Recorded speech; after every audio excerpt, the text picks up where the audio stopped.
Hello, so we follow the session about cloud DevOps infrastructure with Jonathan Ledoux from Capgemini, which will do some feedback about his experience.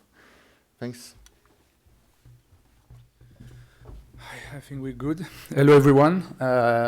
Jonathan Ledoux, I'm field CTO for Capgemini on the cloud native infrastructure team, meaning we're working mostly on containers and so on, but also on infrastructure. I failed a lot in my professional life, I could say. I've been in open source software for the last 70 years. I've been a lot involved with OpenStack, as Thierry said before mentioned. And I would like to share with you my thought of what I learned. This is really a point of view from user. Okay, I'm not a developer, I'm an integrator. I've been on the client side. It's really this point of view. How as a user? First, I would like to pay a tribute for someone we lost last year.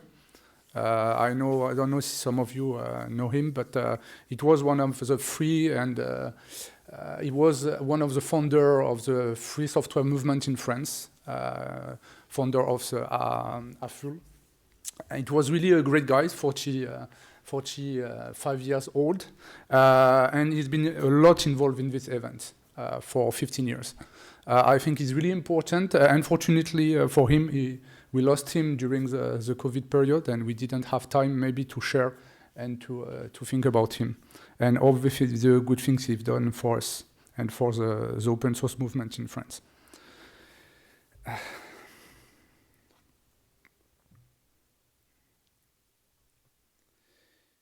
As I mentioned, and maybe I'm not mentioned, as a martial artist, you know, I've been practicing martial art for 25 years now. I could say I fail also a lot on this side. And in martial art, we used to say, to be a master, you need to fail more often than a beginner or could say a novice has tried. It's really important, and you really start to be a master, or to be not really a master, but you really start to raise a level after maybe 10 years of sometimes 15 years of practicing because of that. And this is really important. And I learned also a lot of things this side and this way, particularly working on cloud computing. As I mentioned, I've been working today on cloud technology for 8 or 9 years. I started with OpenStack, by the way, before the foundation was created. It was a while now. Actually, was already there as its son, and I learned a lot of things. I was sure about a lot of things at the OpenStack period. I was sure about the new Linux. I was sure about the future, and now I have more doubt, you know, about what happened, because I realized many things we thought at this time we didn't get there, and at the opposite, we thought something like Azure, for example, cannot exist, and now that exists, you know. We thought it's going to be the end of VMware and so on. It's not the case right now, and we thought of everything is going on public cloud, on private public cloud mode, and in fact, we still have a lot of VMs on our client. And I'm really involved with a lot of projects in clients. In Capgemini, working with big company. That's why it's complex. It's never a simple project. It's always something complex. And that's also really important to be modest on this side. I think I saw there is a true, we could go there. Most of the time, we have to manage with what we have on the legacy side, what we have on the human side. You know, human is really important when we are deploying cloud computing. And this is really important to understand the complexity. And you know, I put there exactly GitOps with YAML Python, but also Terraform, everything we could have on Kubernetes, OpenStack, but also the public cloud provider. And that starts to be really complex. And because I've been in open source for years, I always was a leader or contributor of an open source team which start to create it on cloud, on platform internally. And we always failed because we were too enthusiastic. We're thinking with 5 people on the ground, we could build a platform for 5,000 users, you know? And we were a small team. Honestly, we were really strong. better than maybe sometimes 50 people teams, but everything was on our mind. Everything was on few people, and we lack the capability to scale up. Why? Because, today it's still the case on most of the open source projects I'm seeing in the company, you only have 5 to 10 people really capable to manage a platform and to be able to deploy, to implement, and to upgrade the platform. And why? Because we put a bunch of technologies and we say, okay, continuous orchestration platform is the same thing than automation, it's the same thing that IaaS, and we're going to have the same team and we're going to do the same thing. And we never think, I'm talking also on the user side, not on the editor side. We never thought about a roadmap. Okay, we were ops people, and we never say, okay, we have a roadmap. We need to deliver this feature in 6 months. We agile. It's a joke. You're not agile when you're ops. Yeah, when you have a constraint at 3 a.m. in the morning on Saturday night, you could oblige you to wake up and to fix something. You can't be agile. The way of thinking agile. Agile is for the dev. And this is really important, this side, to change the silos mindset we have in IT and in ops, and to say, okay, thinking about what exactly I'm trying to do. I'm trying to offer a continuous platform. Okay, this is a project. I'm going to go to GitOps. I'm going to go Kubernetes. I have a project. I have a roadmap. I have a focus. I would like to do IaaS. I'm doing IaaS, internally or externally, as I want. But I need a team with the focus on delivering a platform. I say not running a platform, not offering services, not helping project to build the platform, but focusing on what is my roadmap, and so on. And depend on the complexity of the project, for sure. When you have a company where you have 5 people, you are a small IT, you can't have 1,000 people there, but at least you have to say, okay, what is my focus and what is my project as an ops guy? And project and ops, and who is my client? And this is really an important thing today. What's the meaning of my platform? I see all the time 2 kinds of projects, particularly in IaaS path. Project led by developers, just to avoid working with ops people, and they build a pretty cool platform on their own, public cloud, private cloud, they don't care. This is not too important. And most of the time, when they go on production, they start to think about 24/7 support, operation, and fix, and compliancy, and so on, and they were stopped.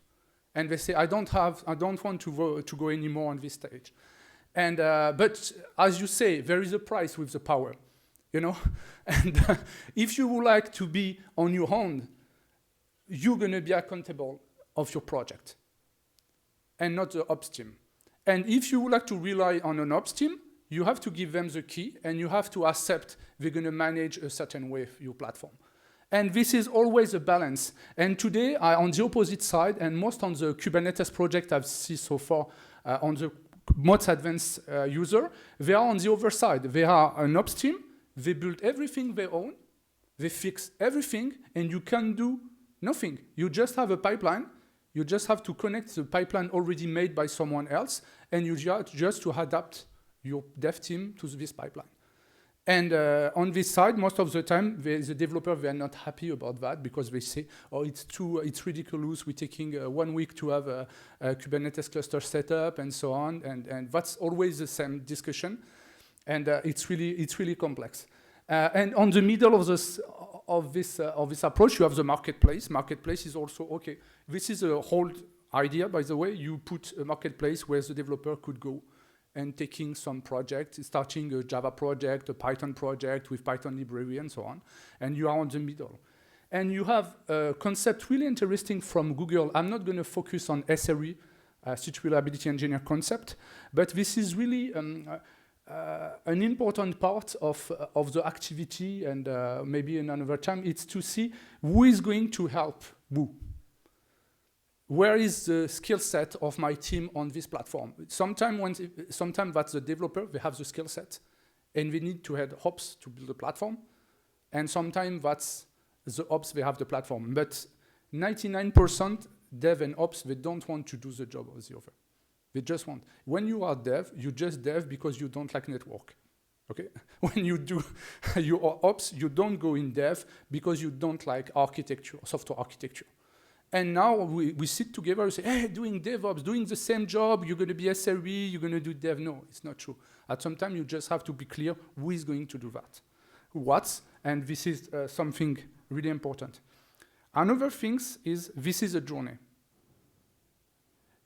Don't think about, most of the time, and it's particular from the false promise from the hyperscaler. The hyperscaler, you give the card and you have a full environment. It's what you think, but it's not really what you have. You have to build your environment. You have to scale. You have to create networking. I've been working on landing zone on public cloud for some big clients. Landing zone, it's 6 months, 1 year to make it happen. You could extend your own data center to a public cloud one. This is not something you're going to have tomorrow. But does anyone know about that? Does the project they know you're not going to have this feature until 6 months? Not really, because if you're thinking as a consumer, you developer as consumer, they're just going to go there and they will like feature like Lambda, S3, and so on. And they just get for you, when do you have this feature ready or not? And most of the time, because the team is too focused on just making their own mind on how building the things, they never answer, or they never give a roadmap to the user. And that's a clash because, and I see that, unfortunately, most of on many OpenStack projects, for example, in some big company, they were really enthusiastic, 5, 6 guys really with a free brain on each people, really clear, smart guys. And people, they ask us, we need a platform, if they just, hold on. But after 2 years of hold on, the people, they just say, I'm going to leave. Your platform is nothing. But it's not, the question is about how you onboard your user, how you onboard your consumer, and your consumer as an ops guy, it's your developers. Yeah, this is a mantra. You have to put an ops team and to say, your client are dev. Just this side, and you're going to see this is going to be really hard for the ops guy to admit that. And because you don't have the same time frame when you are developers and you are ops guy. In ops, the time frame is pretty long. It's 5 to 10 years investment, and in developers, sometimes it could be shorter as 2 weeks. And that's normal. The clash. The other side, and you'll see this is really important on most of the company, and when I was as a client side, is really to say, okay, you have 3 activities. In fact, you have the run. You have the platform engineering, and you have the onboarding. The onboarding is focusing on helping project to use the platform as the platform is at the time being, meaning today, what do you have in your platform ready to be consumed by the project, and what you're going to have in 3 months and 6 months. Clarify that, and you have a team dedicated. You have this in Airbus, for example. They're doing that. They just first they give you knowledge on the architecture side. After they give you knowledge on the capability on the 3, 6, or 8 months to say, okay, you're going to have this feature, PostgreSQL as a service in 3 months, and you could plan your software architecture this way. Because as a developer, you are architect, you need to plan. You have maybe on some company, we have 200 developers working together in the same project. You have to give them capabilities to organize themselves. They're agile. They need to say when I'm gonna work on these particular features, when it's gonna be ready. And adding to that, at the beginning, no one say nothing about that. Platform engineering, they don't know what is the platform, what is the technology. For example, Kubernetes, they're just starting to install Kubernetes. They are not experts. Developers are not experts, and the run people, they don't even understand or get what you're doing. And the run people, they have to wait. They're going to wait. You're going to crash yourself on the first project because it's after the crash, you're going to give to them the platform. That's where also it's really important. As I mentioned before, we are not an agile process. This is not an agile process because we're talking about, and you use the word DevOps. Sometimes it's clear, that's really smart, sometimes it's not. And most of the time, what I use and we like to use, and I share that from a client side, it's really how I create communication between my team and the fact we are on the complex environment. In fact, when you're saying, I would like to create a DevOps pipeline from a project, in fact, you're not questioning the pipeline team because most of the time in the company, you have a DevOps team, that building the services of DevOps. You have the platform team where the DevOps is running, and you have the infrastructure team where the platform, where the DevOps are running. And today, with this simple fact is, okay, this is my request, and how I'm going to manage my request, and what my request is going to imply on the other team and on the communication. You could automate fully what you're seeing that here, but at least it's clear. It's clear you have a collaboration and a communication way of working. It's not, you're not going to be friends, you're not going to take beer at the end of the project. It's not what it's about. It's about explaining what kind of communication I need, and particularly in the real life project, most of the time, we never have a full project on cloud native. We have a part this way, you have a database in the old way, you have some communication on the mainframe side, and so on. And most of the time, the project owner, they just have so many asks, so many networks, so many stuff to do. That's really hard for him or her to manage that. And that's where happens the onboarding team, as I mentioned today, just earlier, or the SRE, is where, in fact, you maybe, if your company is big enough or your organization, you're going to take all this kind of stuff and you're going to give this to a team, a dedicated team, named SRE, onboarding as you want, and they're going to work on that. And they're going to take this part of the job instead of the project, and you could name that a ops project. You could have there is a lot of name. There are a lot of name. And just to finish, and sorry, this is really it's as we back to martial arts, train. Okay, it's onboard. It's really the fail of onboarding people, the dev people on what they need to learn, the ops, and maybe create a necessary, a dedicated team to help each other. This is really important. And just to avoid making mistakes, to explain to everyone complexity. You know, most of the time, and you don't even go, when you are a Linux guy, when you're an open source guy, you're looking for the complexity. You're looking to understand what is Linux. But the first time you implement Linux on your laptop, you never take the kernel first. You build your kernel, and after you deploy. Maybe you did that, and great, but most of the time you say, okay, I'm going to take Ubuntu or Debian or Linux Mint and so on, and I'm relying on someone else. And the same thing, when you are a developer, you don't care about what is Kubernetes, what is, YAS, what you would like to do, it's coding. What you need, it's a container. It's a way of putting them in production, that's it. When you're managing a platform, what you need, it's how I create network, namespace, how I create access, that's it. You don't need to be an architect, to understand how I'm managing a platform. And that's really the part also. You don't need to have free-brain people to manage containers, to manage cloud-native infrastructure cloud. You need just to be clear on what I'm doing and what my team is doing. And I think it makes sense. You could say it makes sense, but honestly, I'm never seeing that. It's 70 years now, and we still in a mix of anything.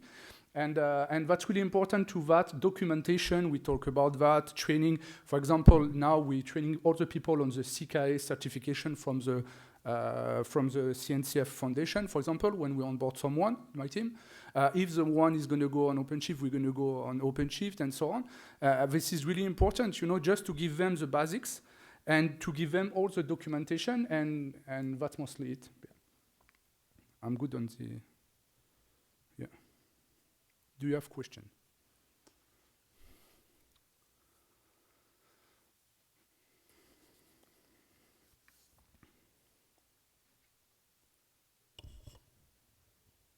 Yes, so you said onboarding is important. Is there a tool you'd recommend? Is there a good practice? Is there a process? Yeah, that's why I mentioned SRE, I think. I know it's really interesting, SRE, because SRE is the way you automate in some way from Google. It's from Google. Thinking about when developers, they develop application inside Google, they rely 100% on their infrastructure. They never challenge what is Google Cloud, And their focus is, okay, we're starting a project is not the best scenario. We have to start fast. But everything we're going to spend, every time we're going to spend after a while, we have to spend it on improving what we've done. And they put a budget, and on this budget you have two choices when you're going to use this budget. I'm going to use this budget to support my application because I have an incident and I need support, or I'm going to use this budget to improve my way, not the application itself, but the way the application is deploying or is automated and so on. And that's really an interesting way of thinking. That's not really fit very well with most of the company because we not rely on or all on that level of infrastructure. But this is interesting to see that, to say, okay, and the onboarding team or SAE, that's really to say, okay, I need a team. The focus, it's ops project, it's to helping the developers to implement the code on the best way as we can on the infrastructure. And this team is focusing on supporting the project and improving constantly the implementation. For example, if you're going to have a new feature added in 3 months, they could proactively say, okay, we have to do that, and I'm going to explain to my project. Maybe we have to postpone this production until we have this feature coming.